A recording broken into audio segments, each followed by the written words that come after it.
오늘의 말씀은 요한복음 5장 1절에서 9절까지입니다. 봉독하겠습니다. 그 후에 유대인의 명절이 되어 예수께서 예루살렘에 올라가시니라. 예루살렘에 있는 양문 곁에 히브리 말로 베데스다라 하는 못이 있는데 거기 행각 5이 있고 그 안에 병자, 맹인 다리 저는 사람, 혈기 많은 사람들이 누워 물의 움직임을 기다리니 이는 천사가 가끔 못에 내려와 물을 움직이게 하는데 움직인 후에 먼저 들어가는 자는 어떤 병에 걸렸든지 낫게 되밀어라. 거기 30여일 된 병자가 있더라. 예수께서 그 누운 것을 보시고 병이 벌써 오래된 줄 아시고 이르시되 내가 낫고자 하느냐. 병자가 대답하되 주여 물이 움직일 때에 나를 못에 넣어주는 사람이 없어 내가 가는 동안에 다른 사람이 먼저 내려가나이다. 예수께서 이르시되 일어나 내 자리를 들고 걸어가라 하시니 그 사람이 곧 나아서 자리를 들고 걸어가니라. 이날은 안식일이니. 아멘. 이제 오늘은 요한복음 5장의 말씀입니다.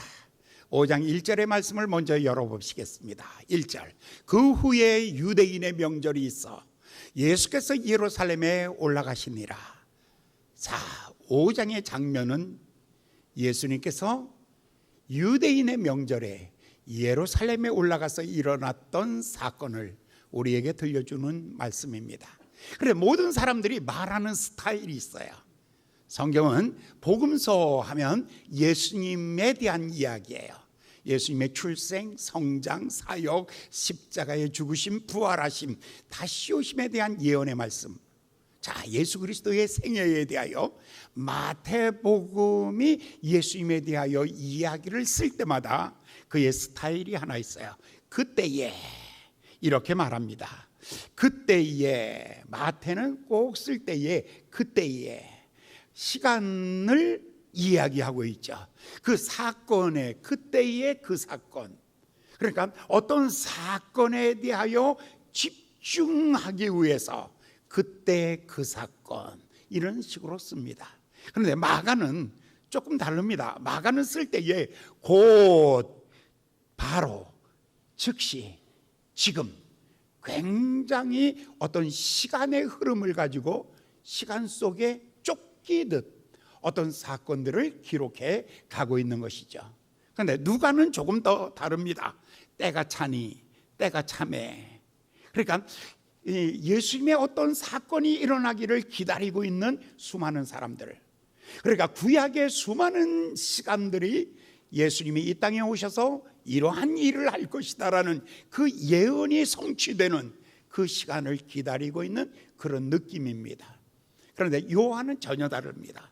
요한은 오늘 아침에 그 후에 유대인의 명절, 이거는 앞의 이야기와 4장의 이야기와 5장의 이야기를 연결해서 기록하고 있다는 것입니다. 사건을 연결한 것이 아니라 이 역사의 주인은 바로 예수 그리스도시다라는 것을 이렇게 연결해서 우리에게 보여주고 있는 것입니다. 그래서 요한복음에는 그 후에라는 이 시간의 연속성, 사건의 연속성을 얘기하면서 7번을 얘기합니다. 그리고 요한계시록에는 9번을 이야기하고 있죠. 그렇다면 요한은 단편적인 이야기가 아니라 요한복음 전체를 한눈으로 볼 수 있게끔 우리에게 눈을 열어주고 있다라는 것이죠. 우리는 어느 한 면을 보는 것이 아니라 요한복음 이 설교를 들으시면, 여러분들은 이 주일마다 요한복음 이 말씀을 들으시면 예수 그리스도의 파노라마, 그의 출생, 그의 성장, 그의 삶 전체를 한눈으로 볼 수 있는 이 개관하는 은혜. 여러분, 창세기의 아침에서 요한계시록의 해질 무렵까지 볼 수 있다면 성경을 한눈으로 볼 수 있는 이 탁월한 통찰력을 누가 우리에게 보여주고 있냐면 바로 요한이 우리에게 보여주고 있는 것입니다. 여러분들이 주일 설교를 잘 들으십시오.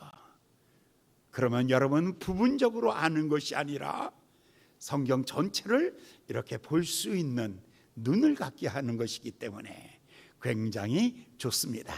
이런 사람은 길을 잃어버리지 않습니다. 이런 사람들은 이단에 빠지지 않습니다. 이런 사람들은 신앙에 굴곡이 없이 평탄하게 쭉 인생을 걸어갈 수 있는 아주 탁월한 은혜를 얻는 길, 그것은 전체를 보는 눈을 우리에게 가져다 주기 위해서 요한복음 5장 1절에 처음에 이야기를 시작하면서 그 후에 유대인의 명절이 되었다라고 이렇게 말하고 있습니다. 그런데 보면 그 후에, 그러면 4장을 설명해야죠. 4장 1절에 보면 예수님께서 유대에서 침례를 받으시죠. 그리고 인산인해로 사람들을 만나게 됩니다. 엄청난 폭풍과 같은 역사들이 예루살렘과 유대 땅에서 이루어집니다. 그런데 어느 날 예수님이 이 유대를 떠나십니다. 그리고 저 북방 갈릴리로 가십니다. 왜 갔을까라는 것이죠. 그 이야기를 1절부터 2절, 3절까지 설명해 주고 있는 것입니다. 1절에 이렇게 말하죠. 예수의 제자를 삼고 침례를 주는 것이 요한보다 많다 하는 말을 바리새인들이 들은 줄을 주께서 아신지라. 2절, 예수께서 친히 세례를 주신 것이 아니요 제자들이 준 것이라. 3절, 유대를 떠나사 다시 갈릴리로 가실새. 무슨 떠나야 되는 이유가 숨겨져 있어요. 예수님이 떠날 때에 나 여기 싫어, 나는 이런 것 때문에 절로 가야 돼, 이런 얘기 한마디도 없습니다. 설명 없이 인생을 살아갑니다. 사랑하는 여러분, 우리의 인생을 다 남에게 설명할 필요가 없습니다. 여러분의 인생은 여러분이 깊이 묵상하면서 하나님이 내게 주신 말씀을 붙잡고 걸어갈 줄 알아야 되는 인생을 살아야 되죠. 그런데 여기 예수님께서 이렇게 말하고 있죠. 예수님께서 예루살렘을 떠나 유대를 떠나 갈릴리로 가고자 하였던 이 이야기입니다. 그런데 바리새인들이 이렇게 얘기를 하고 있는 거예요. 자, 예수님이 침례를 주고 있다, 물로 세례를 주고 있다. 그런데 엄청나게 많은 사람들에게 세례를 주고 있다, 이 이야기를 퍼뜨리기 시작하는 거죠. 이 이야기가 온 예루살렘과 유대 땅에 퍼지기 시작하는 거죠. 왜 그랬냐면 요한이 침례를 주고 있는데, 그러면서 사람들은 무엇을 노리냐면 바리새인들이 노리고 있는 것은 이것입니다. 예수님과 요한이 충돌하기를, 누가 크냐 이거예요. 누가 크냐, 누가 높으냐, 누가 더 위에 있느냐, 누가 더 많은 역사를 이루는가. 사람들은 종종 제일 낮은 사람들이 사람을 비교하는 것입니다. 여러분들 남들의 얘기를 잘 들으면서 종종 앉아서 사람들을 비난하면서 사람들을 누가 크냐라고 비교하는 사람을 만나게 될 겁니다. 그 사람을 만나면 즉시 일어나십시오. 다시는 그 사람 만나지 마십시오. 그 사람은 너무 저급한 인생을 살아가고 있습니다. 그 사람은요, 수준 이하입니다. 사람을 놓고 누가 크냐, 누가 힘이 있는가, 누가 돈이 있는가, 누가 더 많이 배웠는가, 누가 어디 사는가, 누가 많은 지식을 가지고 있는가, 누가 어떤 차를 탔는가, 누가 어떤 명예를 가지고 있는가, 누가 어떤 권력을 가지고 있는가. 사람을 권력을 가지고, 지식을 가지고, 돈을 가지고 비교하는 사람, 그런 사람들하고는 상대하지 마세요. 적어도 나는 내 인생을 사는 사람이야. 나는 누구와 비교하기 위해서 사는 건 아니잖아요. 나는 내 인생을 살기 위하여 살아가는 사람입니다. 그런데 예수님도 거룩한 하나님의 목적이 있습니다. 이 땅에 와야 되는 하나님의 목적, 인류를 구원해야 되는 하나님의 큰 계획을 가지고 왔는데, 사람들은요, 요한이 크니 예수가 크니, 요한이 더 많이 침례를 주었니 예수가 더 좋니, 누가 더 많은 병을 고쳤니, 누가 더 많은 영향력이 있니, 누가 더 어떤 사람이니, 이렇게 사람을 가지고 비교하고 있는 것입니다. 옆 사람한테 가르쳐 주세요. 나는 비교 당할 필요도 없고, 나를 비교하지 마세요. 나는 내 잘못난 맛에 산다니까요. 시작. 정말 나를 비교하지 마세요. 그때 주머니에다 딱 찔러놓고 그리고 다리는 약간 흔들어야 돼. 그러면서 꼭 이 얘기를 해주세요. 지금 예수님께서 왜 떠나느냐, 떠나는 이유에 대해서 말씀 없습니다. 그러나 말씀이 없지만 예수님께서 왜 떠났는가 깊이 묵상하면 오늘 우리도 여러분들을 비교하는 자리에서 여러분 그런 사람은 만나지 마세요. 날 비교당하면요 상처를 받아요. 아이들이 가장 크게 상처받는 것이 무엇입니까? 부모한테 제일 많이 상처를 받는 거. 아니 아버님 날 낳으시고 어머님 나를 키우셨어요. 진자리 마른 자리 다 갈아넣으시며 나를 키우셨어요. 그런데도 자식의 마음속에는 부모에 대하여 아주 나쁜 상처를 가지고 있단 말이에요. 근데 이 상처가 왜 생긴 거예요? 그런 엄마 아빠들이 아직 수준이 좀 높지 못해요. 배우질 못했어요. 이걸 못 배운 거예요. 형제간에도 비교하지 마라. 이웃과도 비교하지 마라.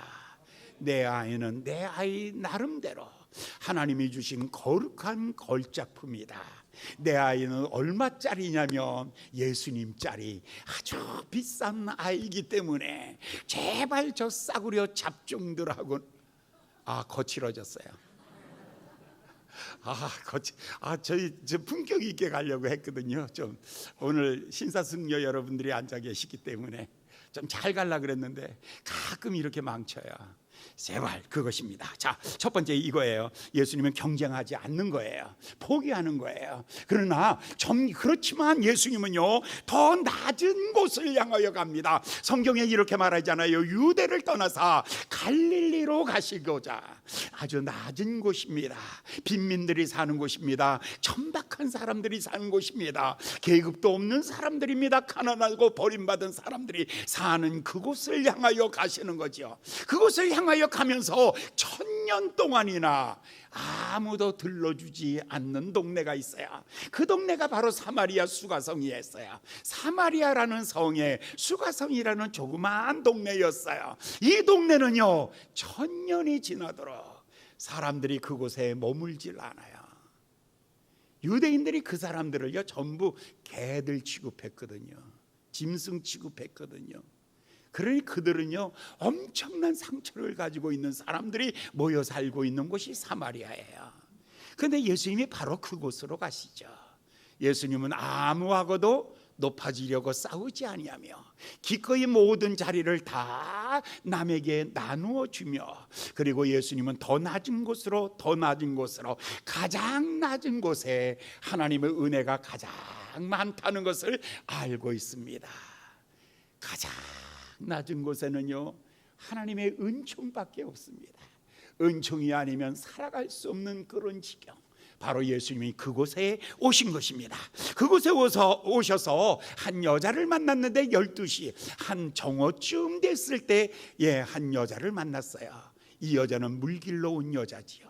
그리고 남편이 5이 있는데 다 남편도 아니에요. 그리고 6번째도 그것도 남편도 아니에요. 그러니 있다는 거예요, 없다는 거예요. 이 사람은 자기 정체를 말할 수가 없어요. 그래서 사람들에게 늘 손가락질 당하죠. 정체를 정확하게 자기를 표현할 수 없는 사람이라면 늘 숨을 수밖에 없죠. 그래서 사람들이 그 사람을 만나질 않죠. 이 사람도 거절하고. 그래서 남들이 사람이 없을 때 정오쯤에 뜨거운 햇빛이 내려질 때 우물가에 물길로 왔어요. 예수님이 그 사람을 만나자마자 4장 10절에 이렇게 말씀하지요. 예수께서 대답하여 가라사대 내가 만일 하나님의 선물과 내가 물 달라 하는 이가 누군 줄 알았다면 네가 나에게 구하였을 것이다. 여기에서 예수님이 말씀하는 중요한 얘기, 하나님이 너에게 뭐 주고 싶어? 선물 주고 싶다는 거예요. 우물가에서 물길로 온 사람에게 선물 주겠다는 거예요. 너 이 물 마시면 또다시 목마를 거야. 여전히 목마를 거야. 너는 여전히 목마를 거야. 그러나 내가 주는 물을 마시면 내 안에서 샘물이 솟아날 거야. 네 안에서 축복이 강같이 흘러갈 거야. 하나님의 기쁨이 넘치고 은혜가 넘치고 하나님의 구원의 감격이 넘쳐 흘러가는, 남이 나를 기쁘게 하여 주는 것이 아니라 내가 남을 기쁘게 해주는 축복이 흘러가는 사람이 될 거야. 예수님의 기대는 이것입니다. 그때 이 여자에게 예수님이 이렇게 말하죠. 이 여자에게 이것을 주기를 원한다고 하니까 이 여자가 그것을 드디어 얻었어요. 그리고 난 다음에 이렇게 하죠. 내가 메시아를 만났다.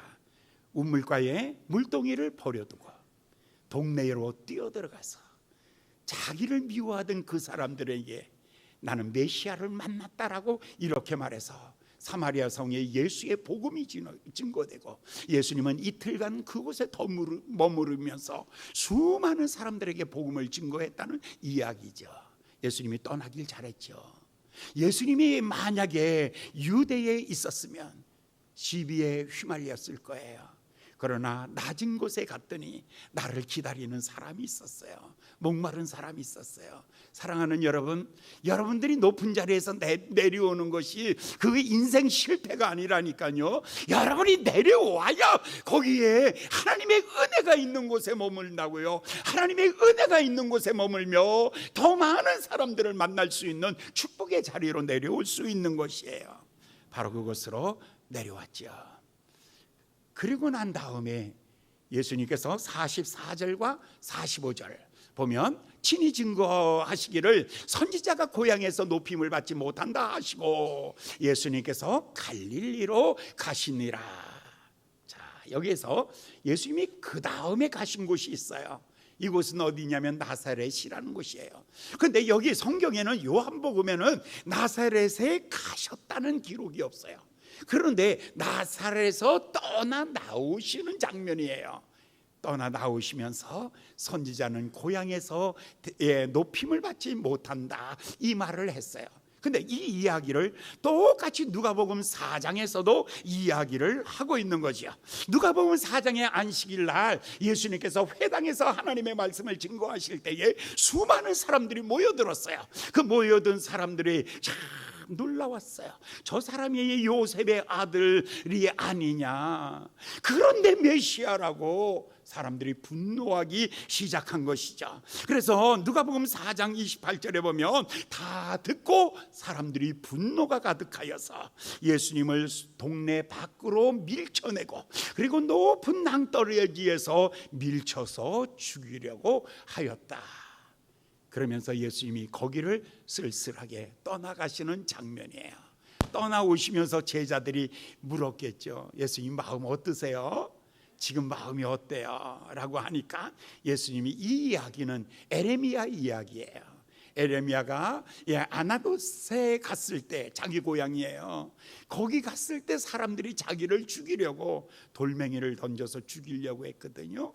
그때 에레미야 제사장이 이렇게 말하죠. 선지자는 고향에서 높임을 받지 못한다고. 예수님이 그 얘기를, 그때의 예수님은 남을 통해서 자기의 아픔을 이야기하는 거죠. 그러면서 예수님이 이야기를 하고 그리고 가신 곳이 어디냐면 갈릴리 지역의 가나라는 곳에 이르렀습니다.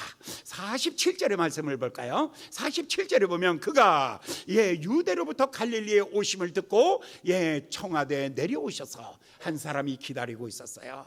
이 사람이 왕의 신하였어요. 왕의 신하가 어디서 가버나움에서 어디까지 왔냐면 가나에 와서 예수님을 지금 환영하기 위해서 기다리고 있었던 것이죠. 그러니까 예수님을 만났어요. 내려오셔서 우리 아들이 죽어가고 있습니다. 우리 아들 고쳐주세요 라고 이렇게 말씀하시죠. 그때 예수님께서 아주 간단하게 말씀하시죠.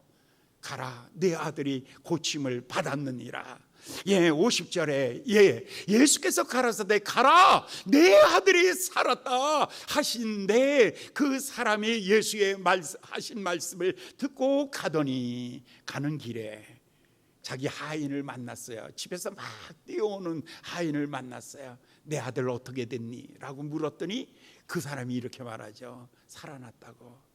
언제 살았니? 그러니까 어제 저녁 7시에 아니 그러면 예수님이 말씀할 때 바로 그 시간에 예수님의 말씀으로 고치셨구나 라는 것을, 사랑하는 여러분, 성경의 말씀을 읽을 때 나에게 주시는 말씀이라고 믿고, 하나님의 말씀은 진리도 되지만 레마, 내게 들려지는 하나님의 음성으로 읽는 사람들에게는 각색병에서도요 여러분 강건하여지고 성경에 약속하신 대로 축복하여 주시는 은혜가 넘치기를 예수님의 이름으로 축원합니다. 자, 그래서 이제 두 가지 이야기를 그 후에 앞에 이야기를 다 했어요. 이제 그 후에 예수님께서 5장 1절에 그 후에 유대인의 명절이 있어 예수님께서 예루살렘에 올라가죠. 이스라엘의 명절은요 세 가지는 어디에 있든지 다 와야 되는 명절이에요. 이거는 3대 명절이에요. 큰 명절 3개는. 그래서 그것이 출애굽기에 보면 23장에 보면 출애굽기 23장 14절부터 17절까지 보면요 이스라엘 남자들은 1년 3차례, 첫 번째는 유월절, 두 번째 맥주감사절, 세 번째 수장절, 지금의 추수감사절, 이 3가지는 반드시 하나님 앞에 나와서 예배해라. 근데 당시에 예수님 당시에는 예루살렘의 인구가 한 20만 됐어요. 20만. 그러니까 20만이면요 세계적인 도시예요. 큰 대도시예요. 여러분 예수님 당시에 우리 서울 인구는요 몇백 명밖에 안 됐어요. 여러분 1900년도 일제가 서울을 디자인할 때 청계천을 뚫을 때 그때 하수구에 물이 빠져나가야 되잖아요. 그 청계천을 몇 명이 사는 도시로 도시계획을 냈냐면 50만. 그때 서울의 인구가 20만이에요. 50만이 살 수 있는 도시로 계획해가지고 아주 크게 해서 청계천을 만드는 거예요. 그런데 그 청계천에 우리가 서울에 몇 명 살아요? 1000만 명 살잖아요. 그리고 문산에서 서울로 출근하는 사람이 얼마나 또 많아요. 그러니까 매일 서울에 출퇴근하는 사람까지 다 하면 서울에 1500만 명이 하루에 움직이고 있어요. 일본보다 작죠, 스케일이. 일본 사람들이 서울을 디자인하면서 50만에 대하여 환상을 가지고 디자인한 거예요. 근데 우리가 1000만 명이 살고 있잖아요. 그런데 예수님 당시에 예루살렘은 얼마나 컸냐면 그 당시에 이미 20만, 그리고 3대 절기 때, 유월절 때, 그 다음에 맥주감사절, 그리고 추수감사절, 이 3번의 절기에는 몇 명이 모이냐면 200만. 어마어마한 사람들이 모이는 인산인해를 이루는 이 200만 명이 모이는 축제예요. 바로 예수님도 유대인의 남자이기 때문에 이 유월절을 지키기 위해서 바로 예수님도 어디로? 예루살렘으로 올라갔어요. 자, 그 후에 명절이 있어 예루살렘에 올라가니, 여기까지 설명된 거예요. 이제 2절을 설명할 거예요. 예루살렘에 있는 양문 곁에 히브리 말로 베데스다라 하는 연못이 있는데 행각 5이 있는지라, 2절을 설명합니다. 여기 보니까 양문이라는 문이 있어요. 근데 문이, 예루살렘이 이 둘레가 34km예요. 둘레가 34km인데 문이 몇 개가 있냐면, 느헤미야 시대 예수님 오시기 500년 전에는 느헤미야가 이거를 복구할 때에 문이 10개가 있었어요. 성에 들어가는 문이. 그런데 그것이 훼손되고 남은 게 몇 개가 있었냐면 예수님 시대 때는 8개가 남아 있었어요. 그러면 이 잠깐을 이용해서 퀴즈 하나. 서울에는 몇 개의 큰 문이 있겠습니까? 200개? 400개? 아이고, 4대문이라 그러잖아요. 남대문이 있고 숭례문이 있고 숭인문이 있고 동의문이 있고, 그죠? 이렇게 4개의 큰 문이 있고 중문이 또 4개 있죠. 그러니까 죽은 사람은 남대문으로 못 나가요. 죽은 사람은 돈이문으로 나가는 거죠. 그게 문이 다른 거예요. 용도가 다른 거죠. 그런데 예루살렘에 이때에 바로 예수님 시대의 예루살렘의 문들은 10개가 있었는데 그 중에 제일 큰 문이 뭐냐면 사자문이에요. 황금문. 이 황금문이라는 것은 문짝들의 이름이 자비와 국률이에요. 그런 문이에요. 그 문에는 왕이 들어가는 곳이에요. 사신들이 들어가는 거예요. 제후들이 들어가는 곳이에요. 전쟁에 이겼을 때에 개선 장군이 들어가는 곳이에요. 바로 예수님께서 6월 종려주일날 어느 문으로 들어가냐면 이 황금의 문으로 들어가시는 거예요. 왜냐하면 예수님이 만왕의 왕이요 만주의 주로 당당하게 그 문으로 들어가셨죠. 그런데 오늘은 어느 문으로 들어가냐면 양의 문으로, 양들이 들어가는 양의 문이에요. 그런데 느헤미야에서 보면 3장에서 보면 무슨 문도 있냐면 어문도 있어요.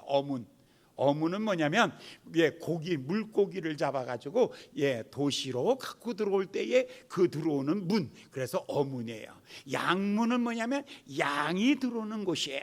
그러니까 양이 들어오는 것, 왕이 들어오는 것, 고기가 들어오는 것, 병자가 들어오는 것 전부 다 달라요. 근데 왜 예수님이 하필이면 이 양의 문을 선택하셨을까라는 거죠. 그 10개의 문이 8개의 문이 있는데 예수님은 양문으로 들어오셨다.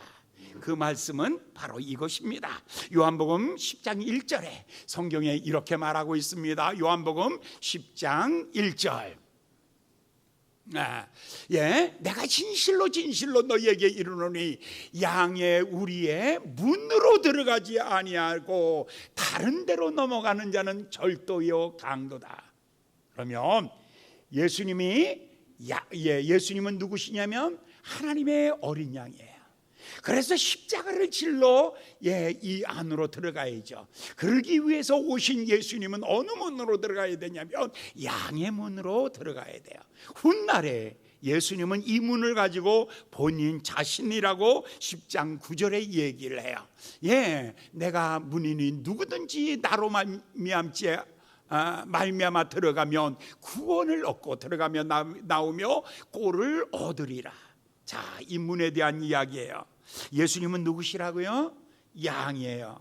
우리를 위한 하나님의 어린 양이에요. 그래서 예수님은 이 문으로 들어가셔야 돼요. 그렇기 때문에 예수님은요, 구약의 성경과 이스라엘의 전통과 모든 것이 요만큼도 틀리는 데가 없어요. 완전하고 완벽하게 하나님의 성경을, 하나님의 예언을 완벽하게 성취해 가는 것이죠. 그런데 4절에 이 안에 가다가 어떤 일이 벌어지냐면 4절입니다. 요한복음 5장 4절. 5장 4절. 요한복음 5장 4절. 29절 안 읽었다고요? 29절. 그러면 이렇게 보라 세상 죄를 짊어지고 가는 하나님의 어린 양이로다 했으니까 넘어가고요. 자, 그러면 이제 5장 4절.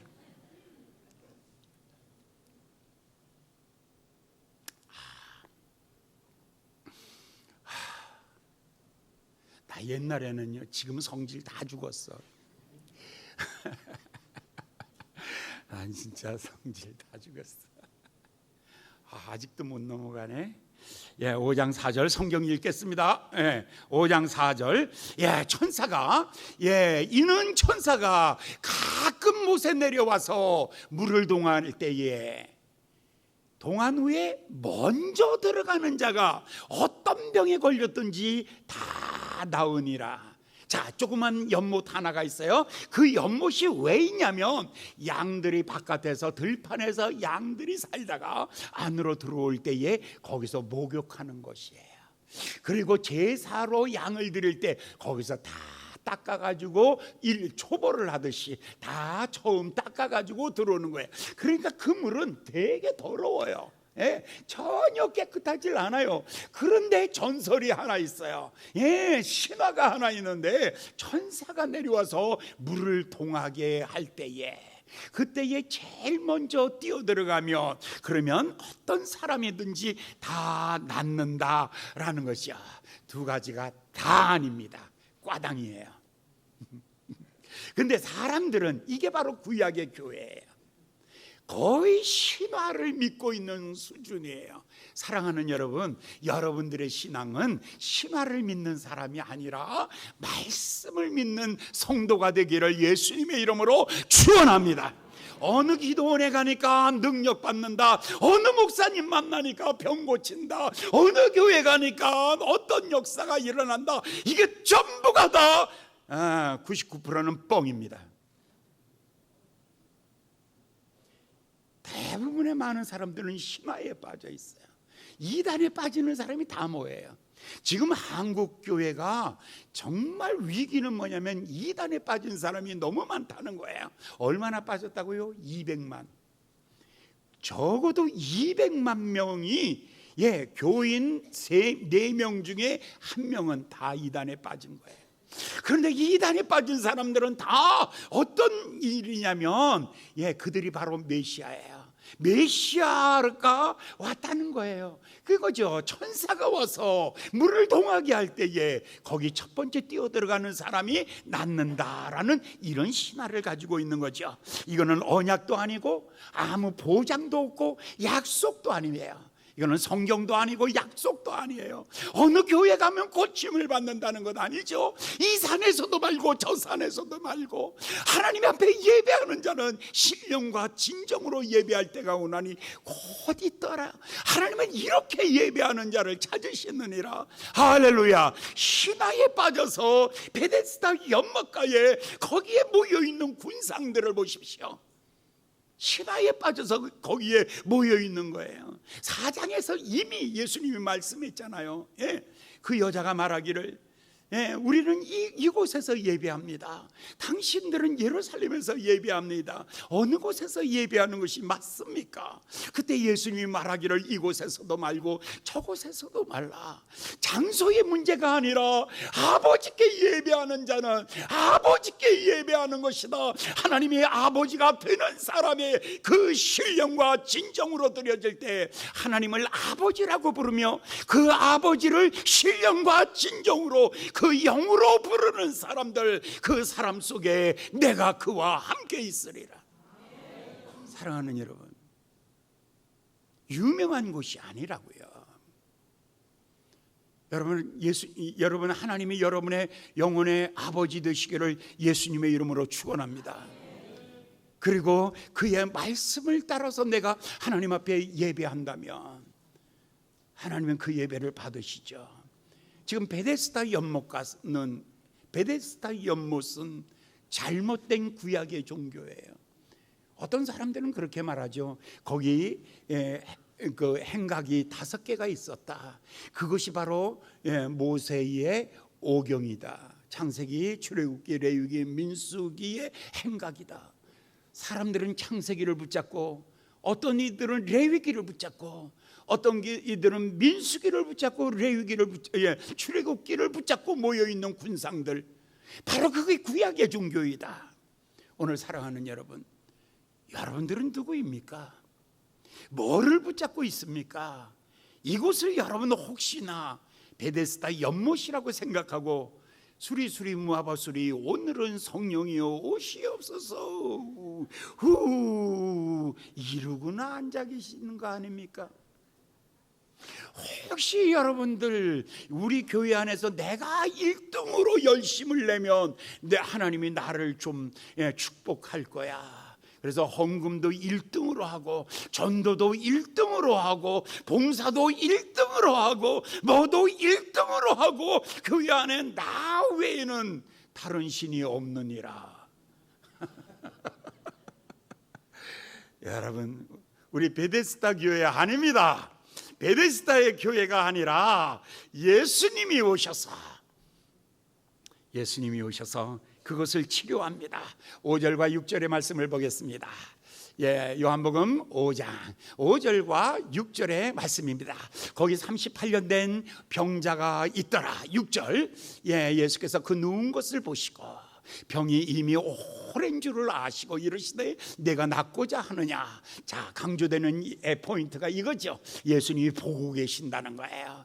예수님이 집중해서 본다는 거예요. 예수님이 관심을 가지고 본다는 거예요. 어느 정도 보았냐면 이미 병이 오래된 사람, 얼마나 오래됐냐면 38년 동안이나 기다리고 있는 사람, 기다리다 지쳐서 옷은 남루하고 갈기갈기 다 찢어지고 눈빛은 눈은 꽁하고 온 몸은 다 말라버리고 거의 이런 이 사람이 하나가 누워있는 것입니다.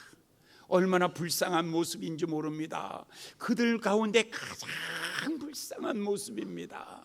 어느 날 목사님이 그 자기 딸 제니에게 물었어요.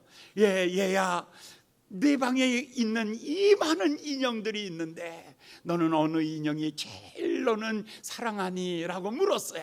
그랬더니 그 아이가 한참 있더니 제일 팔다리 다 찢어지고 새까맣고 그냥 다 너덜너덜하고 버리기 직전의 인형, 그걸 들고 나는 이 인형을 사랑해요 그러더래요. 아버지가 깜짝 놀랐어요. 너 왜 이 인형을 사랑해? 깨끗하고 좋은 인형이 이렇게 많은데 왜 이 인형을 사랑하니? 라고 물으니까 나 아니면 아무도 사랑해 줄 사람이 없어요. 그래서 사랑해요. 예수님이 여러분 사랑합니다. 왠 줄 아세요? 예수님 아니고는 아무도 나를 사랑해 줄 사람이 없어요. 그래서 예수님이 나를 사랑하는 거예요. 예수님이 눈이 그를 보고 계십니다. 예수님이 그를 보고 계십니다. 큰 시험을 당했을 때 욥은 욥기 7장에 이렇게 말하고 있죠. 사람이 무엇이간데 주께서 크게 여기서 그에게 마음을 두시고 18절 아침마다 권징하시며 분초마다 시험하시나이까. 19절 주께서 내게서 눈을 돌이키지 아니하시며 나의 침 삼킬 동안도 나를 놓지 아니하시기를 어느 때까지 하시나이까. 나를 관역을 삼으시며 그리고 나에 대하여 아침과 저녁 분초도 나를 놓지 아니하고 나에 대하여 집중하고 있다라고 욥이 이렇게 말하고 있는 거예요. 내가 시험 들을 때, 내가 어려울 때, 내가 힘들 때 주님의 눈이 나를 보고 계시며, 욥은 어떻게 말하냐면 나에 대하여 집중하고 계신다라고 이렇게 말하죠. 창세기 21장에 보면 하갈이 집안에서 쫓겨납니다. 그래서 어린 피덩어리의 아들을 얻고 가다가 물이 다 떨어지는 거예요. 그래서 목말라 죽어가는 거예요. 아이가 막 소리 지르면서 우는 거예요. 그때에 주님이 바로 그에게 나타나시죠. 그때 하갈의 눈을 밝히심에 샘물을 보고 가서 가죽 부대에 물을 채워다가 이 아이에게 마시웠더라.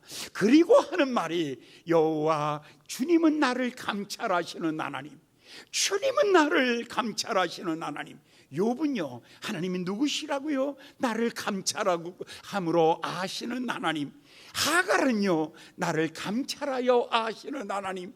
여기 안전뱅이는요, 예수님이 누구십니까? 라고 물으면 간단합니다. 나에 대하여 감찰하고 아시는 하나님. 대충 아시는 하나님이 아니에요. 죄송합니다. 대충 아시는 하나님이 아닙니다. 하나님은 나를 감찰하여 아시는 하나님입니다.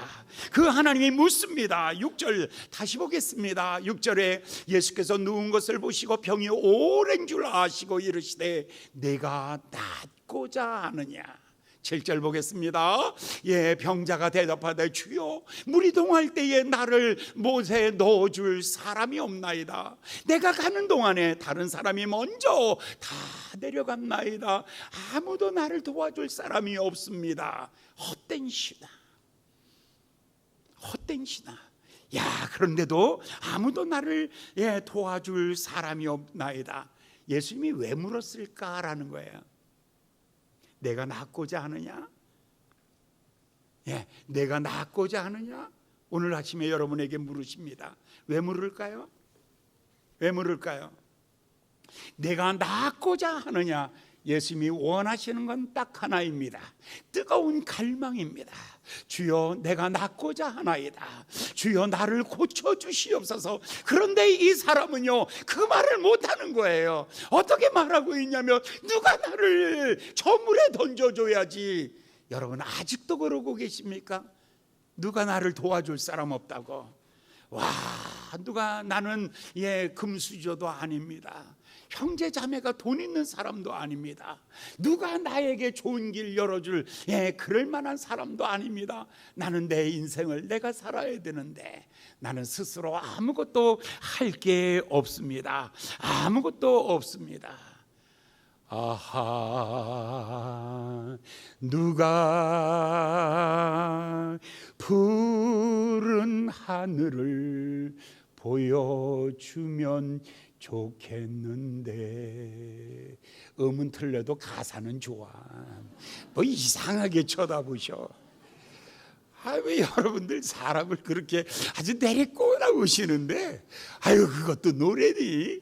아니요, 나는 이제 곡을 하는 게 아니라 가사를 하는 거요. 아하, 누가 은하수도 보여주면 좋겠는데. 나는 하늘을 보고 싶고, 나는 저 밤하늘에 은하수도 보고 싶고, 누가 내 손을 붙잡아 줬으면 좋겠는데, 나도 네 손을 붙잡아 줬으면 좋겠는데, 아무도 없는 이 깊은 고독 속에 내가 빠져들어가고 있구나. 김민식의 노래예요. 네, 벌써 그 한 50년 전에 노래예요. 한번 여러분 유튜브 쳐보세요. 그러면 목소리가 굉장히 아주 괜찮아요. 아하, 누가 푸른 하늘을 보여주면. 이 사람이 바로 그 모습이에요. 내가 김민식 씨가 그래서 이 사람 도대체 어떻게 이런 노래를 만들 수 있을까라고 했더니, 김민식 씨가 이 성경을 보면서 누가 나를 연못에 던져줄 사람이 없습니다. 누가 나를 저 하늘을 보여줄 사람이 없습니다. 누가 나를 저 위에 은하수를 보여줄 사람이 없습니다. 나와 너 사이에 막힌 담 때문에 아무도 나에게 올 수 없고 나도 아무에게도 갈 수가 없습니다. 이 절망의 깊은 날에 김민식 씨가 불렀던 노래예요. 이게 바로 이 사람의 노래예요. 지금 이 사람이 이렇게 말하고 있잖아요. 주여 나를 저 연못에 던져줄 사람이 없습니다. 예수님께서는 그에게 요구하는 것은 누가 던져주는 사람이 중요한 것이 아니라 바로 뭐예요? 갈망을 원하시는 거예요. 내가 낫고자 하느냐? 38년이 지났어요. 아직도 포기하지 아니하였느냐? 예수님이 이렇게 갈망을 요구하고 계시는 것이죠.